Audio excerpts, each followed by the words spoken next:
What's up guys? In this video I will talk about with you why 99% of your Reddit accounts get banned, and we will go into the deepest detail today possible, so you will get all the information you need in order to avoid long term of getting your accounts banned and also to decrease the chances of getting banned to the lowest amount possible.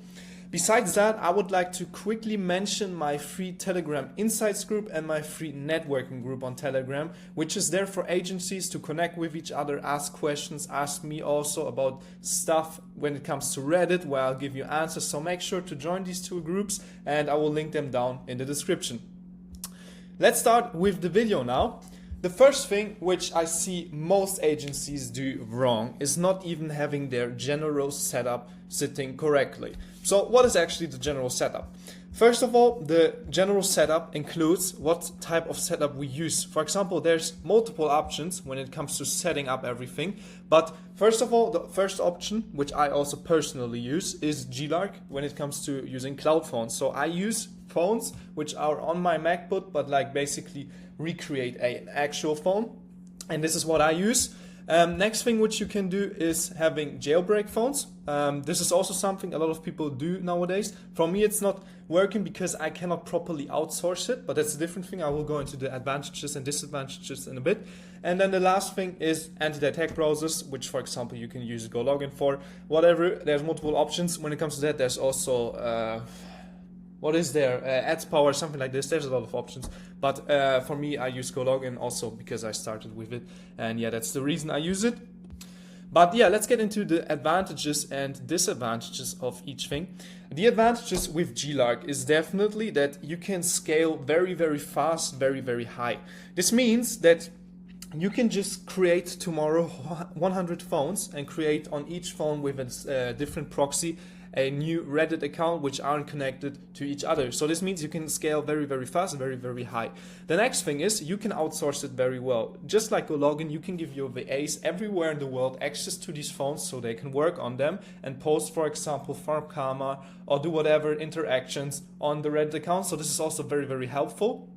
And the last thing is that, for example, what I don't like when I have cracked iPhones or jailbreak phones, that for example when I use them and let's say the VA doesn't have Wi-Fi, I cannot outsource it to someone else. So I'm always able to in Glark give the task to someone else, plus I can also create like folders and give proper structures in there. The disadvantages of Glark are definitely that they are way slower, the phones, than the actual iPhones, for example. You will definitely see that as well once you start using Glark. It's a bit laggy, and this is something which personally annoys me. If I give it to my VAs, okay, they have to deal with it. They're definitely not going to be happy with it either, but it's just that those phones are obviously not replicating a real phone, and that's why they work slower than actual phones. And the next thing is you also need to pay for Glark a bit more. For example, I pay like $200 a month, I think, for Glark because I'm using the phone so much. You pay per minute, like I think 0.00 cents per minute or something like this, like very low amount. But if you lose it a lot, it's like a bit of an amount comes together, and then you also need to pay the subscription fees. That's like the disadvantages I'm seeing with Glark. Let's talk about the advantages and disadvantages of jailbreak phones. The advantage, in my opinion, and the biggest one I'm seeing is, that's something you also don't have with Glark, you can jailbreak iPhones, and iPhones always have the highest trust score. You will not get the same trust score with an Android, which Glark only has Androids, that's important to know, like you will have with an iPhone that you, for example, jailbreak. The next thing is, jailbreak phones, they work very, very fast. So you can just use it like your normal phone, obviously. It's just way, way faster than Glark, and this also means your VAs have less working time on these jailbreak phones, and it makes it way easier for them to scale.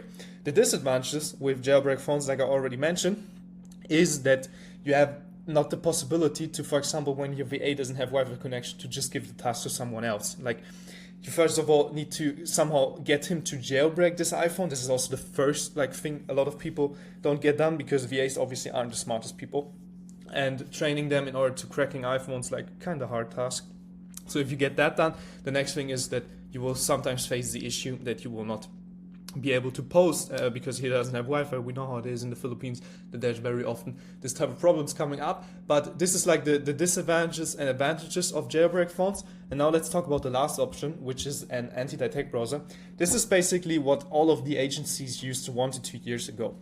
Nowadays, we don't use it anymore because the trust scores are very, very low when you create new accounts, for example, on anti-detect browser, and just the ban rates are way, way higher. And this is also one of the biggest disadvantages compared to phones, that Reddit just gives accounts on web browsers way less trust scores, or way lower trust scores than accounts on phones, for example. And that just makes it way harder for us to actually work on it.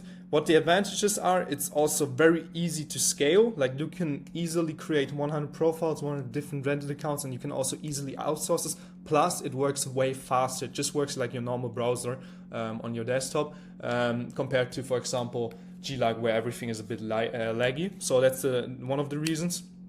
Advantages like GoLogin have, for example, or the anti-detect browsers in general, they work very, very fast. So if you find a method how to set up accounts on browser, how to make it work, and how to make able to post on there, definitely stick to that, because I think that's still like the best option compared to cloud phones and jailbreak iPhones. But as I said, you have very high ban rates, so that's like the main problem. Most of the people right now don't use it anymore.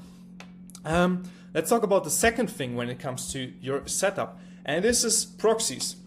When we're talking about proxies, this is also one of the main reasons a lot of people receive bans. A lot of people don't understand that having right proxies is an absolute essential thing when it comes to scaling Reddit.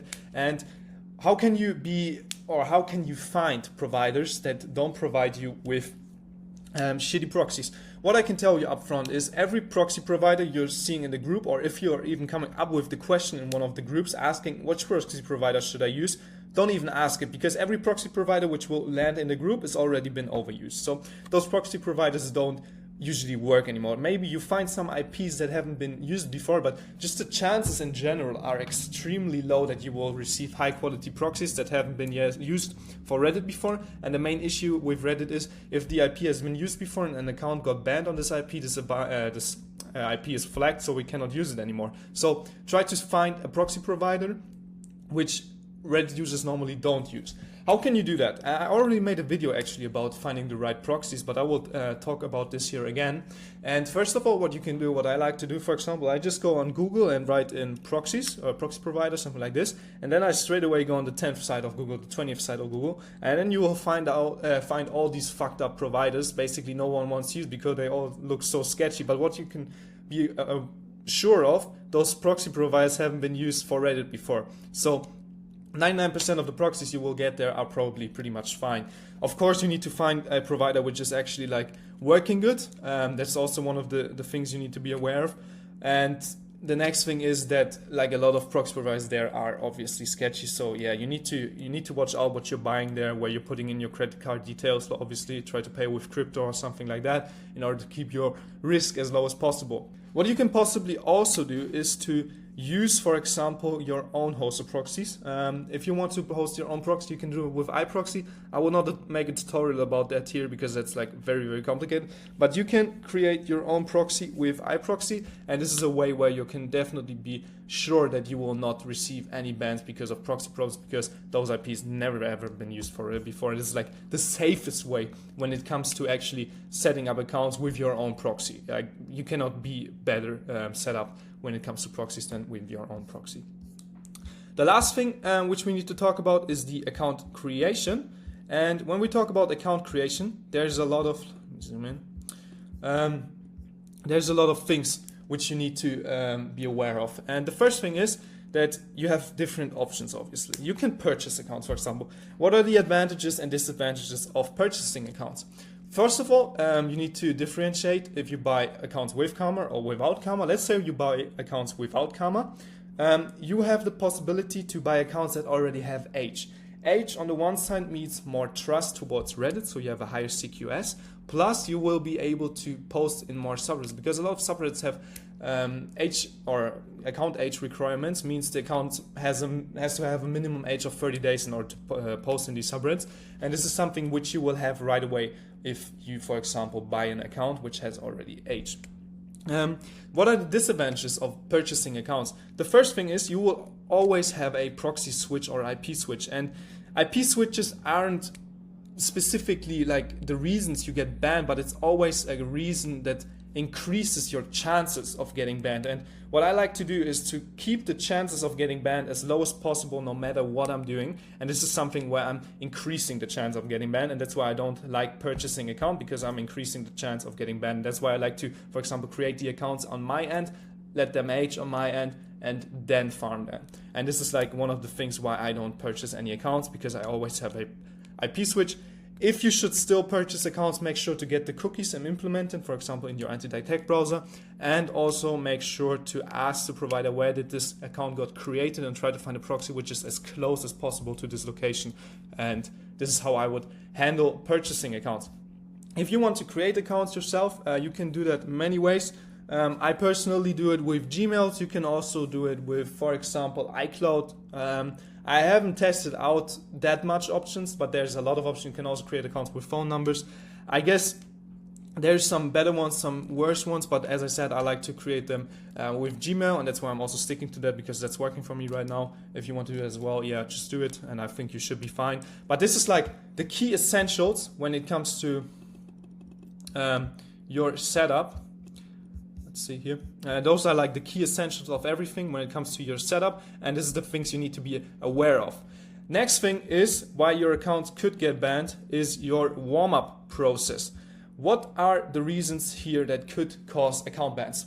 First of all, a lot of people don't know that. I don't know why, but yeah, you need to obviously farm karma. Like, you need to start with common karma, get your account, let's say 400 common karma, and then you can start with post karma farming. Farming karma on the one side is interaction, so it will increase your CQS. On the other side, it makes you able to post in most of the subreddits, because a lot of subreddits have also, besides the age requirements, karma requirements. So you also need to post, not to post, you also need to farm karma up front besides account age in order to be able to post in those subreddits, because yeah, as I said, a lot of NSFW communities have karma requirements, and if you don't have them, you will miss out on those subreddits. Next thing is CQS farming. I never heard anyone talking about this like directly. A lot of people say, okay, yeah, I scroll a little bit here and there, but I actually do CQS farming. This means even though when I'm already posting, for example, or farming post karma, I'm still commenting, I'm still interacting. Also, what Reddit really likes is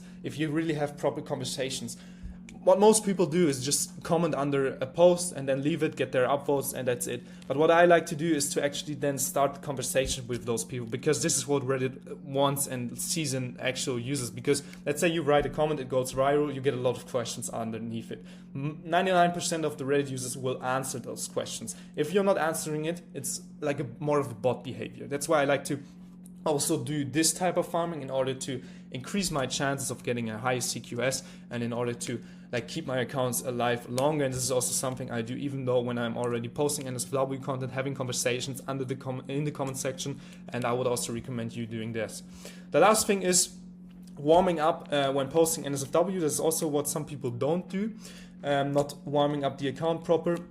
Obviously on the first day of NSFW posting, you shouldn't right away go with, for example, 10, 20 posts, like 20 posts in FFW. If you do that on the first day, you will 100% get banned. You should start with like 4 posts on the first day, then do that for 3 days, then go up to 8 posts for 3 days, and go up to 12 for 3 days, to 16 for 3 days, and just warm up everything properly. Still keep on commenting, having conversations in the comment sections. Keep the account as natural as possible, but just make sure to warm it up properly. And yeah, this is basically everything I can tell you guys about how to not get banned on Reddit, and how to set up everything, how to warm up everything. And I think this is all the information you need in order to keep your accounts alive. Besides that, give this video a thumbs up. I also have a paid community for Reddit where I'm even giving more inside details, where I'm giving, for example, also a Red Gifts guide, how to make 10K a month with Red Gifts. It's everything in there. It says my personal Excel sheets. I will also link that down in the description, because I know if you watched the video till here, this could be interesting for you. But besides that, guys, I wish you an amazing day, and yes, bye-bye.